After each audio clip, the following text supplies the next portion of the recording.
মহান রব্বুল আলামিনের কুদরত।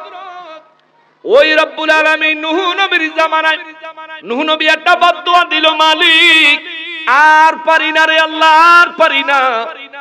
এরা আমারে হত্যা করার ষড়যন্ত্র করে, এরা আমার কথার সঙ্গে বেয়াদবিমূলক জবাব দেয়।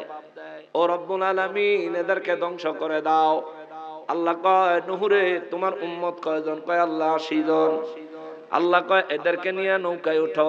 নূহ নবী কয় আল্লাহ নৌকা কি? আল্লাহ কয় নৌকা চিনো না, চিনার কথাও না, যাও। আল্লাহ রাব্বুল ইজ্জাত একটা গাছ দেখায় দিলেন, নূহ রে ওই গাছটাকে কাটো, কেটে ওই গাছটা দিয়ে নৌকা বানাও। নূহ নবী ওই গাছ কাটবো কি, গাছের কাছে যায় গাছ দেখা নূহ নবী কয় আল্লাহু আকবার কাবীরা, এত বড় গাছ কাটবো কে? এত বড় গাছ তক্তা বানাইবো কে? এত বড় গাছ দিয়া নৌকা বানাইবো কে? নূহ নবী যায় কয় আল্লাহ, ও আল্লাহ এই কাম কে করব? আল্লাহ কয় এই কাম করণের লাগাই তো একটা লোক তুমি নূহরে আমি আল্লাহ দিছি। আল্লাহ ওই লোকটার নাম কি? আল্লাহ কয় ওই লোকটার নাম হইল উদ। জোরে কোন সুবহানাল্লাহ। উদ একটা লোক, উদ। আল্লাহ কয় উদের কও। নূহ নবী যায় উদের খবর দিছে, উদে দিকে আয়। উদে আয়া কয় নূহ নবী কি খবর? কয় ওই যে দ্বীপের মাঝখানে একটা বড় গাছ দেখোনি? কয় দেখি। ওই গাছটা কাটতে আমার আইনা দেওয়ান লাগবো। সুবহানাল্লাহ। উদে কয় একটা আনলেই সারবো না, আরো লাগবো। সুবহানাল্লাহ। জোরে কোন না সুবহানাল্লাহ। নূহ নবী কয় ওই যে এই একটা আনলেই সারবো। কয় শুধু আইনা দিলে হইব না, তক্তা করে দেওয়ান লাগবো। কয় তক্তাও করে দেওয়ান লাগবো। সুবহানাল্লাহ। কয় তক্তা মানে কাঠের খণ্ড আর কি। নূহ নবী কয় গাছ আইনা তক্তা বানায় দেওয়া লাগবো। উদয় কয় আচ্ছা অসুবিধা নাই, তাইলে আপনার লগে একটা কন্টাক্টে যাইতে হইব আমার। কি কন্টাক্ট? আমারে আপনি এই গাছটারে কাটটা কুটটা না সব রেডি করে দিলে আপনি আমার এক বেলা নাস্তা খাওয়াইবেন। সুবহানাল্লাহ। নাস্তা খাওয়াইবেন। নূহ নবী কয় নাস্তা হইতো খাইবি, আর কি অসুবিধা নাই। আগে হুন্নালন কি নাস্তা খাইতাম। কি খাইবি? কয় আমি যদি আধা ফ্যাট বইরা, পুরা ফ্যাট না আধা ফ্যাট বইরা যদি নাস্তা খাই তবু আমার 12,000 রুটি লাগে। জোরে কোন সুবহানাল্লাহ। নূহ নবী কয় ডাহাইতের করে ডাহাইতে কয় কি রে? কয়টা? 12,000। লগে তরকারি লাগবে না, কম তরকারি ছাড়ি খামু কেমনে? 12,000 রুটি লাগবে তোর। যা অসুবিধা নাই, তোর 12,000 রুটি দিমু।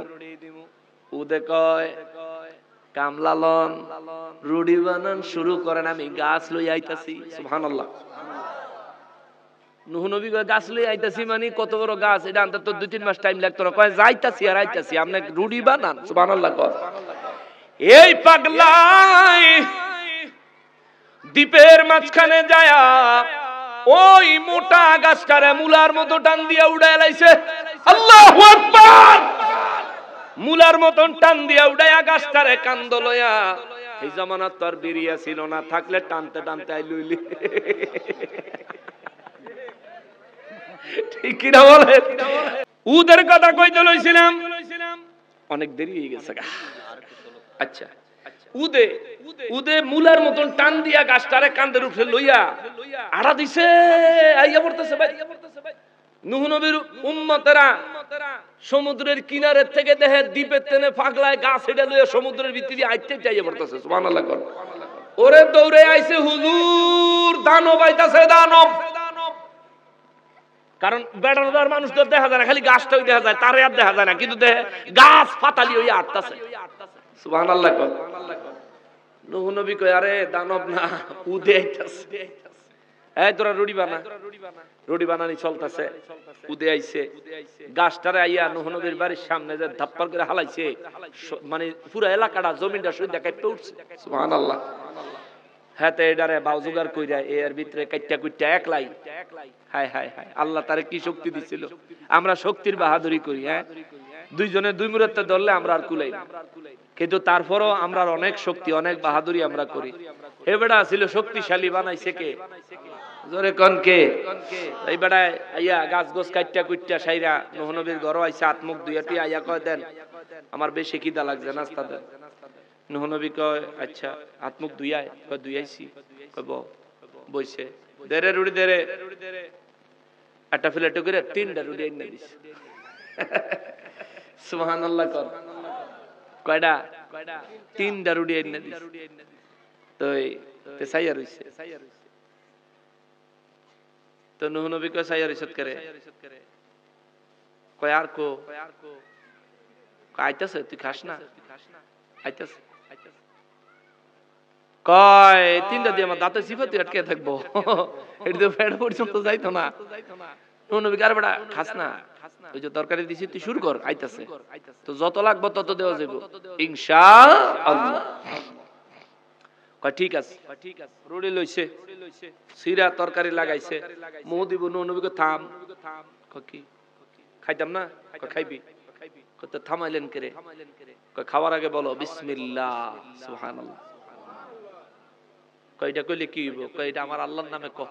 কইয়া তুই খা। কয় অসুবিধা নাই, আমি খাওয়ানোর মানুষ, খাইব। বিসমিল্লাহ কইয়া খাইছে।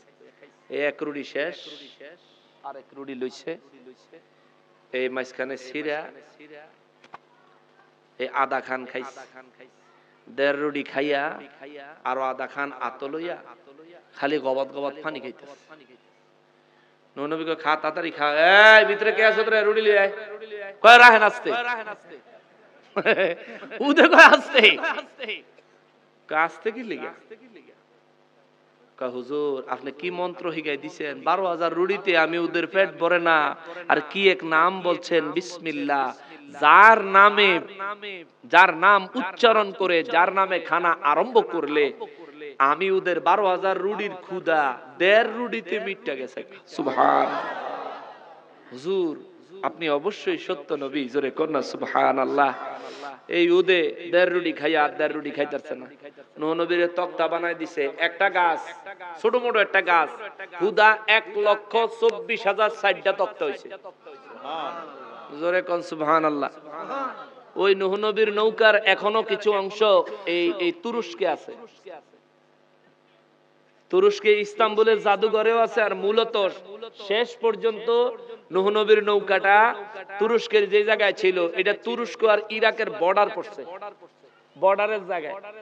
আমি একটা ভিডিওর মাধ্যমে দেখছি, আমাদের বাংলাদেশি একটা ছেলে, সে খুব ঘোরাঘুরি করে, সে ভিডিওটা দেখাইছে যে নূহ নবীর নৌকা এখানে আছে। দূর থেকে দেখাইছে, বর্ডার তো কাছে যাইতে পারে নাই। 1,24,000 তক্তা দিয়া নৌকা বানাইছে, আরো 4টা তক্তা রয়েছে। 1,24,000 তক্তার মধ্যে আল্লাহর নির্দেশে নূহ নবী 1,24,000 পয়গম্বরের নাম লিখেছেন। সুবহানাল্লাহ।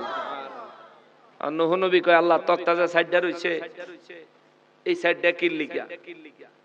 বর্ণনা মতে পাওয়া যায়, কিতাবের বর্ণনা মতে পাওয়া যায়, আল্লাহ রাব্বুল ইজ্জাত বলেছেন একটা তক্তাতে লেখো আবু বকর, আরেকটাতে লেখো ওমর, আরেকটাতে লেখো ওসমান, আরেকটাতে লেখো আলী। এরকম একটা বর্ণনা পাওয়া যায়। 1,24,000 4টা তক্তা দিয়া নৌকা বানাইলেন। সেই নৌকাতে উম্মত নিয়ে উঠলেন। নূহ নবীর একটা পোলা পরিচিত একটা ছেলে ছিল যার নাম কেনান। এটা মূলত নূহ নবীর ছেলে না। আমাদের দেশে অনেকে বলে নবীর ছেলে, কুফরি করছে দেখে আল্লাহ ধ্বংস করে দিছে। কোন নবীর সন্তানরা বরবাদ হয়ে যায় নাই। কেনানে ছিল নূহ নবী, কেনানের মারে যে বিয়া করছে, কেনানের মার এর আগে আরেক জায়গায় বিয়ে হইছে, কেনানে ওই বেটার ভূত। কেনান ছিল ওই লোকের ছেলে, কিন্তু এই মহিলারে নূহ নবী বিয়ে করছে ওই কেনানরে সহকারে। মহিলাদের যদি সন্তান থাকে, তারা তো প্রথম শর্তই থাকে আমার বিয়া করবা, আমার সন্তান পালতইব, আমার সন্তান মাইনে নিতেইব। ঠিক কিনা বলেন? এরকম মা বোন আছে। আবার আরো কিছু ডিজিটাল মা আছে, বাচ্চা জন্ম দিয়া, আরে আমার বাসার পাশে, আল্লাহ মাফ করুক, কেমনে পারছে জানি না, 5 মাসের দুধের বাচ্চা ফালায় তুই আরেক বেটার লয়ে গেছে। 5 মাসের। তো আমি থাকি 9 তলায়, আমার বিল্ডিং থেকে 2-3টা বিল্ডিং পরে ওনাদের বিল্ডিং। ওই বিল্ডিং থেকে বাচ্চাটা ক্ষুধার যন্ত্রণায় চিৎকার দেয়, 5 মাসের বাচ্চাটা আমার 9 তলা বিল্ডিং এ জোরে জোরে শোনা যায়। আমি আমার ওয়াইফরে জিজ্ঞেস করলাম এটা কি, বাচ্চাটা শুধু কাঁদতেছে। আমার ওয়াইফ একেবারে কান্নামুখী হয়ে কইল যে এই বাচ্চার মা বাচ্চাটার রাইখা চলে গেছে। কেমনে পারছে? এরকম কিছু মহিলাও আছে। এখন বেড়ি গেলে গিয়ে আবার গানও বানাইছে, কি জানি লাঙ্গের আশায় বাতার বাত সঙ্গে গান বানাইছেন একটা। আচ্ছা, আমি আবার এই গান আমাকে কোন হুজুরে জানি গাইছে, এই হুজুরের ভিডিও আইছে ফেসবুকে, এই হুজুরের মোহ শুনলাম।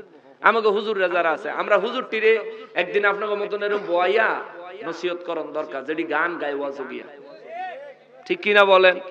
আরে ভাই গানের দরকারটা কি আপনার? নাতে রাসূল পড়েন, মানা নাই। হামদে বারি তাআলা পড়েন, মানা নাই। এমন কিছু পড়েন যা মানুষকে কবরের কথা, হাসরের কথা স্মরণ করায় দেয়, মানা নাই। আপনি এইটাই আপনার ওয়াজও পড়ন লাগলো। হ্যাঁ, ওয়াহাবিরা গেলি দেখে দেখে তারপরে এই যে এরা হইলো সুন্নি, ওয়াহাবিরা এগুলি মানুষের দেখায় এই যে এরা হইলো সুন্নি। অথচ আমাদের মজলিসে ওরা যদি বসে, ইনশাআল্লাহুল আজিজ আমাদের দুশমন থেকে বন্ধু হতে বাধ্য হবে। আমাদের মজলিসে তো ওরা আসে না, ওদের হুজুররা ওদেরকে আমাদের মজলিসে আসতে দেয় না। ওই নবীর কোরআন শুনতে আবু জাহেল যেমন মানা করত, মানুষ কোরআন শুনলেই নবীর কাছে ঈমান গ্রহণ করত, মানুষ ঈমানদার হয়ে জান্নাতি হয়ে শ্রেষ্ঠ সাহাবী হয়ে যাইত, ঠিক তেমনি ভাবে কাফেররা যেমন বাধা দিত, সুন্নি মাহফিলে আসার জন্য ওয়াহাবি বেদ্দল বাধা দেয়, ওরা বাধা দেয়। আমরা বলবো তোমরা আসো আমাদের মজলিসে, আমাদেরকে দাওয়াত করো তোমাদের মজলিসে, আমরা তোমাদের মজলিসে যাই, তোমরা আমাদের মজলিসে আসো, আমাদের বয়ান শোনো, তোমাদের বয়ান আমাদেরকে শোনাও। আমাদের আর তোমাদের বয়ান কাটটা ভালো হইছে, আমি আর তুমি এটারে ইয়ে করব না, এটারে কম্পেয়ার করব না, কাটটা ভালো হইছে এই ওপিনিয়ন পাবলিকে দিব, ঠিক কিনা বলেন? সাধারণ মানুষ দিব, মানুষ হেদায়েত পাবে ইনশাআল্লাহ, ইনশাআল্লাহ, ইনশাআল্লাহ। ষড়যন্ত্রকারীদের ষড়যন্ত্র কোন কাজে আসবে? ওয়া মাকারু ওয়া মাকারাল্লাহ ওয়াল্লাহু খায়রুল মাকিরিন। আল্লাহ কয় তোমরা যতই চক্রান্ত করো লাভ নাই, উত্তম পরিকল্পনাকারী হলেন কে? নূহ নবী নৌকায় উঠে গেলেন 80 জন উম্মত নিয়া। নূহ আলাইহিস সালাম নৌকায় উঠে গেলেন, এই ঘটনা অনেক শুনছেন। নৌকার মধ্যে উঠে গেলেন, একাধারে অনবরত আল্লাহ বৃষ্টি বর্ষণ করতে থাকলেন। গোটা পৃথিবী আমার রব্বুল ইজ্জত বৃষ্টির পানির নিচে তলায়া দিলেন। আমি শুধু বলতে চাইলাম ওই কথাটারে বাবা, সারা পৃথিবী বৃষ্টির পানিতে ডুবাইয়া দিছেন যিনি, আবার নূহ নবীরে তার উম্মতদেরকে সহ নৌকার মধ্যে বাঁচাইছেন তিনি, তার নাম কি? আরো জোরে বলতে হবে কি? আমার ওই রব্বুল ইজ্জাতের কাছে আমরাও আমাদের জীবনের গুনাহগুলি ক্ষমা চাই, জোরে বলেন আমিন।